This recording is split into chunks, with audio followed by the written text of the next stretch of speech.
The sun rose gently over the ancient village of Omuduru, spilling golden light across the red earth. Roosters crowed in the distance, and the rhythmic beat of pesos striking mortar echoed like a heartbeat through the waking community. It was market day, a time when the village came alive in full color, sound, and spirit. At the center of it all stood a small but vibrant cloth shop, its walls draped in swathes of osook, ankara, and adaya that danced in the breeze. Inside, her hands moving like poetry in motion, was Amara, the weaver of Omuduru. She was no older than 28, her skin the color of rich mahogany, her eyes dark as evening rain clouds. A simple headwrap crowned her, and her fingers, stained with indigo and dye, moved swiftly over the loom. Her work was precise, patient, and deeply soulful, each design carrying the heartbeat of her ancestors. Amara had learned to weave from her grandmother, Mama Ulo, a legend in her own right. From the moment she could walk, Amara had been by her grandmother's side, learning the rhythm of thread and color, the language of fabric. Thread is memory, her grandmother used to say. And every cloth we weave tells the story of who we are. Now, Amara was the sole keeper of that legacy. Though young, she carried herself with the quiet dignity of one who knew where she came from. She never raised her voice. She greeted everyone, beggar or chief, with the same warm smile. And in return, the village adored her. They called her Nwani Nk Aha Adigi Efu, the woman whose name cannot be forgotten. The market buzzed like a beehive that morning. Children darted between stalls, women bargained over baskets of yams, and the scent of suyo, fried plantains, and fresh palm wine filled the air. Drumbeats and Igbo flute melodies danced over the noise, giving the entire village a rhythm you could feel in your bones. Amara's store, as always, was one of the first to open. Her apprentice, Ngozi, swept the floor while Amara arranged new fabrics in careful, cascading layers of green, gold, crimson, and deep blue. "Madam Amara, this one you made, it looks like a river flowing through the forest," said a woman, her eyes lighting up as she ran her fingers across a swath of emerald and navy fabric. Amara chuckled. "That one came to me in a dream. Maybe the ancestors whispered it while I slept." "You're truly blessed," the woman murmured, placing her order. As Amara wrapped the purchase, a gust of warm air swept through the market. Heads turned. A tall, unfamiliar man in flowing white robes strode confidently between the stalls, his sandals barely stirring dust. He was striking, his skin a smooth bronze hue, his beard neatly groomed, and his eyes a captivating, almost unnatural shade of amber. He moved like someone who was used to being watched. But more than his looks, it was the aura he carried, an invisible cloak of charm and mystery that pulled people in. He stopped to sniff spices, finger-carved wooden figurines, and listened to a drummer before he wandered toward Amara's store. He didn't enter right away. He stood just outside, examining the fabrics like someone admiring fine art. Amara looked up from her work and met his eyes. "Good morning, traveler," she greeted, always polite. "Good morning, my lady," he replied, voice smooth as palm wine. "The colors in your shop, I've seen sunsets less vibrant." Amara laughed softly, brushing a curl behind her ear. "Flattery is cheap in the market, sir. Are you here to buy, or just admire?" He stepped in, ducking slightly under the low bamboo awning. "Both, I hope." Ngozi glanced at Amara with narrowed eyes. Something about the man unsettled her. But Amara gave no sign of suspicion. The man introduced himself. "My name is Obinna," he said. "A traveler. A merchant from the hills of Umons. I've just arrived in your beautiful village and found myself drawn to this shop. It feels warm." "Then you are welcome, Obinna," Amara said. "We believe every guest brings a blessing." He browsed in silence for a few moments, his fingers trailing along the edge of a deep burgundy fabric pattern with golden spirals. "How much for this?" he asked. Amara gave a fair price, expecting the usual haggling. But Obinna didn't flinch. He handed her more than she'd asked, 3 cowries and a silver coin. Then he pulled something from his satchel. A bangle. Gold. Intricately carved with serpent patterns. For you, he said, offering it with a smile. A gift of goodwill. For your kindness. Amara blinked. That is too much. Nonsense, Obinna insisted. A merchant knows good hands when he sees them.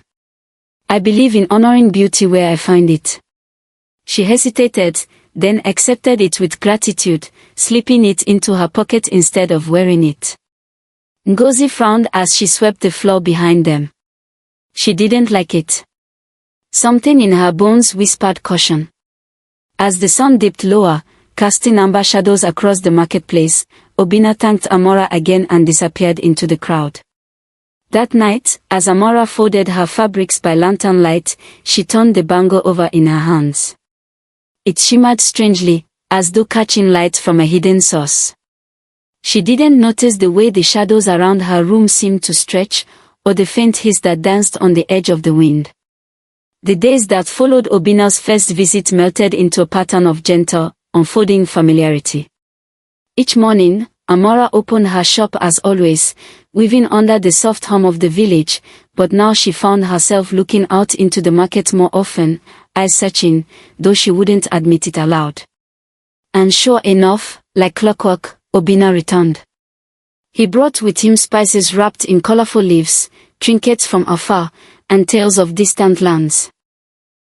He spoke of cities carved into cliffs, deserts where stars fell like rain, and markets so vast one could walk all day and still not reach the end. His voice wrapped around Amara like silk, smooth, soothing, enchanting. Do you believe in fate? He asked one afternoon, sipping hibiscus tea beneath her awning. Amara smiled without looking up from her loom. I believe in hard work, not chance. Obinna laughed. Oh, but perhaps it was fate that brought me to your shop. Ngozi, sweeping in the background, rolled her eyes. A week after their first meeting, Obinna brought another gift. This time, it was a lamp, small, but ornately crafted from bronze, with delicate patterns of vines and birds etched into its sides. The flame inside flickered unnaturally bright, even in daylight. To brighten your nights, he said. The second item was a mirror, oval and rimmed with dark wood, the carvings of snakes and vines almost lifelike.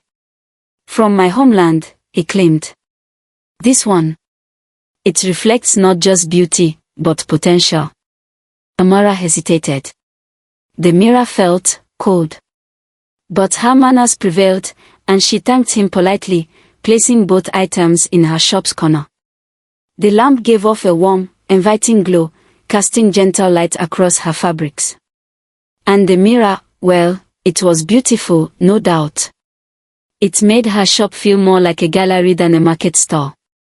Still, something in her chest tugged with unease. As the days passed, whispers began threading their way through the village like smoke. Old Mama Ulo, bent with age but sharp as ever, pulled Amara aside near the well. Child, she said, her voice thin but urgent. That man who brings you gifts, there's something not right. Not all light is from the sun, my child. Some glows only to deceive. Amara, caught off guard, managed a soft laugh. He's just a kind man, Mama. The old woman's eyes narrowed. So was the fox to the hen, before it smiled. That night, Amara closed her shop and sat quietly beside her loom, staring at the mirror. The flame in Obinna's lamp flickered higher, though there was no breeze. Her fabric shimmered under the glow, but it felt different now, less warm, more watchful. Then came the first strange thing. She reached for her favorite spindle, but it was gone. She was sure she'd left it beside her stool. The next morning, one of her finest rolls of cloth, the one woven with golden thread, was torn down the middle, frayed like it had been clawed. And her customers began to complain. Why is this fabric, dull? This one has a strange smell, like ash. Did you change your dye? Amara's heart twisted. Her eyes were pure, her hands steady. She double-checked everything, but nothing made sense. It was as if something unseen was unraveling her work. Then came the dreams. That first night, she was walking barefoot through her shop. The moonlight bathed the room, and the lamp flickered beside the mirror. Then, from the shadows, snakes slithered out, dozens, black and sleek, hissing along the walls. They crawled over her loom, into her basket of thread, and around her ankles. She tried to scream, but the mirror, now glowing, reflected only Obinna's face, smiling, but his eyes were hollow. She woke drenched in sweat, clutching her sheets. The next night, she heard laughter. It wasn't Ngozi. It wasn't from outside. It echoed faintly, chillingly, from the mirror. Ngozi noticed Amara's unease. "You're not yourself," she said. "Your hands are trembling when you weave." Amara brushed it off. "Just tired, that's all." But deep down, she felt it too. Something had changed. And for the first time since her grandmother passed, Amara felt afraid in her own shop. The winds shifted in Omuduru. Amara's cloth shop, once the very heartbeat of the market, grew silent. The laughter of customers and the rustle of colorful fabrics had become echoes of a memory. Shelves sat bare or disheveled. Threads tangled where once they danced.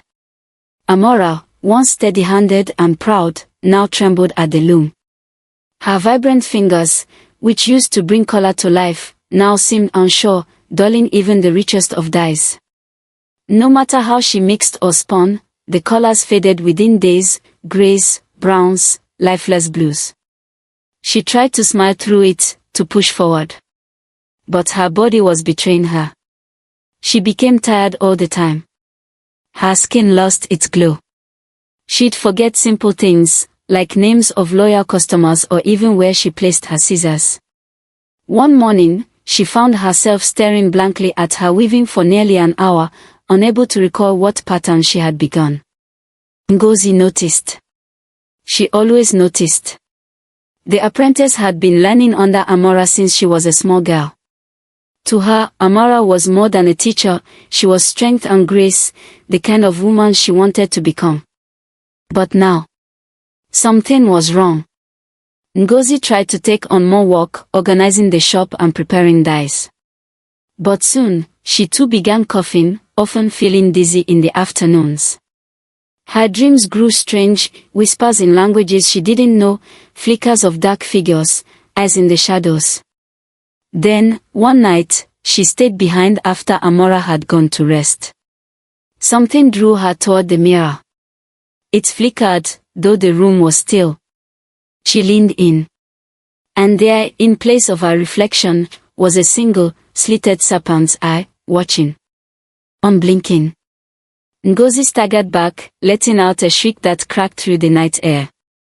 The next morning, a gathering of village elders arrived, somber and quiet, their footsteps firm with purpose. Word had spread of the sickness in Amara's shop, the strange behavior, the dream-plagued nights. Among them was Mama Ulo, the oldest and most revered of the spiritual elders. Her face was lined with wisdom, and her cane tapped rhythmically as she entered the shop. She paused near the mirror and the lamp. Her eyes narrowed. "Do not touch it," she commanded, as Ngozi moved to tidy the corner. The room fell silent as Mama Ulo took a dried bundle of herbs from her satchel, crushed them into a small clay bowl, and lit them. Smoke curled upward, sweet and bitter, and drifted toward the mirror. Immediately, the glass shimmered darkly, like something behind it was resisting. "The lamp and the mirror," Mama Ulo said slowly, "are not what they seem." The other elders circled, whispering prayers in low voices. "These are tools," Mama Ulo continued. "Objects of siphoning. Curse charms used by dark ones, shapeshifters, spirit tricksters, who use beauty to mask their hunger. They steal light, joy, life." Amara's knees gave way. Ngozi rushed to hold her up. Obinna's face flashed through Amara's mind. His charm, his gift, his stories. It all made sense now. The timing, the change, the decline. Mama Ulo placed a hand on Amara's chest. He feeds on your light, child. Every smile, every thread of joy you once had, it has been taken, woven into his power. The revelation hit like thunder. The mirror had never shown truth. The lamp never warmed, it drained. And Obinna was no merchant. He was something else entirely. That night, under the veil of a moonless sky, the village of Omuduru became still. Not from fear, but anticipation. Within Amara's humble shop, now transformed into a sacred space, Mama Ulo led the preparations for the cleansing ritual. The air thickened with incense smoke and the scent of crushed ozone leaves, bitter kola, and sacred oils. Cowrie shells lined the doorway. Charcoal sigils were drawn on the floor in concentric circles, each representing protection, memory, and ancestral strength. Amara, pale but resolute, sat cross-legged in the center. Her hands trembled, not from weakness now, but from readiness. Ngozi held a calabash filled with sacred river water, while other elders lit candles and chanted ancient songs passed down for generations. Mama Ulo placed the cracked mirror and the lamp, now cold and humming softly, at the edge of the circle. This night, Mama Ulo said, we call upon the spirits of light to return what was stolen, and to cast out what never belonged. The ritual begins. At first, there was peace. The chanting grew louder, and the flames flickered in rhythm. Then, crack! The mirror split diagonally with a piercing shriek, and the lamp burst into blue fire. A blast of cold wind surged through the shop, despite every door and window being sealed shut. From the mirror, snakes made of smoke slithered out, riding across the walls. They hissed, cawed, and then vanished into the ground like mist meeting morning sun. Amara gasped, eyes wide. She could feel something releasing inside her, as if invisible chains were falling away from her chest. Then, it came. Obinna returned. But this was not the warm, smiling man who once praised her weaving. He walked through the fire like a phantom, his once brown eyes now glowing a sickly green, his skin rippling as if hiding scales beneath. His voice thundered unnaturally, echoing from both his mouth and the walls around them. You should not have touched what was mine, he growled. Give me the mirror. Give me the lamp. The binding was not yet complete. The villagers stood their ground behind Amara. Ngozi stepped forward, holding her teacher's hand. Mama Ulo's voice cut through the tension like a blade. You will not feed on her any longer, serpent. She is protected now. Obinna snarled, his form contorting, arms elongating, teeth sharpening, legs disappearing into a long, undulating tail. He was no longer a man. He was a shadow serpent, massive and coiling, his scales flickering between flesh and smoke. Amara stood tall. For the first time in weeks, her voice rang out, clear, strong, full of the old power she thought lost.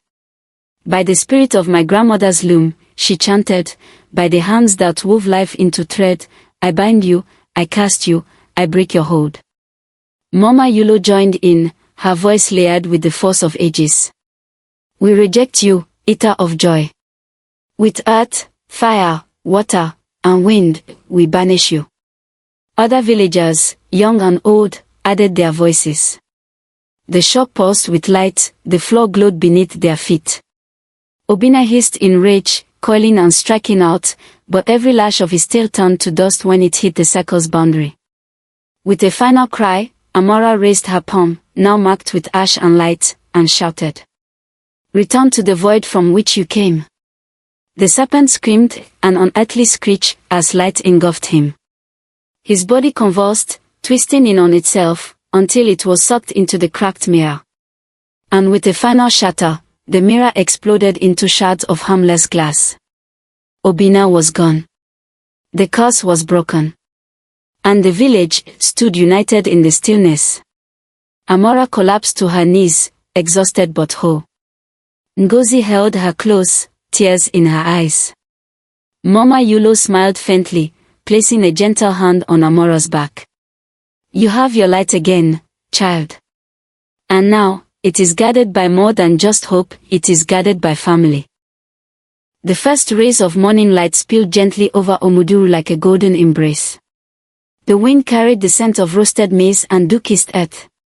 But the most beautiful thing that returned to the village that day was light. Not just the light of the sun, but Amara's light. Her hands, once trembling, now danced over her loom with grace and power. She wove colors that sang, turmeric gold, deep sapphire, and crimson boldness. Her fabrics glistened again, infused not just with dye, but with spirit. The warmth in her shop returned, brighter than before, stronger than before. Customers who had once whispered in doubt now returned with deep reverence, bringing offerings of thanks, yams, beads, calf tokens. Children brought flowers. Mothers touched her feet in gratitude. Even the stubborn old vendors paused to bow when they passed. They didn't just see a weaver anymore. They saw a guardian. Ngozi, still young but wiser beyond her years, bloomed alongside her teacher. The shadows under her eyes vanished, and her laughter, once timid, now echoed proudly in the shop. She soaked up Amara's lessons like dry cloth in rain, learning not only the secrets of the loom but the power of listening to spirits, to signs, to silence. Never weave in silence, Amara told her one day, weave with intention. With protection. Speak to the cloth. Make it your ally. Soon, the shop became more than a place of business. It became a sanctuary. Amara opened her doors to young girls in the village. Not just those who wanted to weave, but those who were curious, lost, or afraid. She taught them the old songs. She passed down the chants that her grandmother had whispered to her by firelight. She lit candles not only for color but for guidance. Each thread spun was now a story. A shield. A prayer. One evening, as the crimson sun dipped behind the hills, the village drums began to play. People gathered in the square, wearing their finest attire, many of them wrapped in Amara's own weavings. The elders stepped forward, Mama Ulo at the center, holding a staff wrapped in palm leaves and shells. We honor the one who remembered, she said. The one who resisted. The one who rose. The crowd erupted in song as Amara stepped forward, adorned in a cloth of her own making, woven with serpent patterns being broken by flames. Children ran around her, tossing petals and clapping their hands. They crowned her with a circle of white feathers and sunflower blossoms. From that night forward, she was no longer just Amara the weaver. She became the one who broke the snake's curse. As the drums slowed and the stars blinked above, Amara looked around, at Ngozi, at Mama Ulo, at the faces of girls now chanting the chants she once feared forgotten, and smiled. Moral of the story. Not all gifts are given with grace. Some come wrapped in beauty, yet soaked in danger. Let your spirit see what your eyes cannot. Honor the elders. Trust the whispers of your soul. And never forget, your light is sacred. Protect it.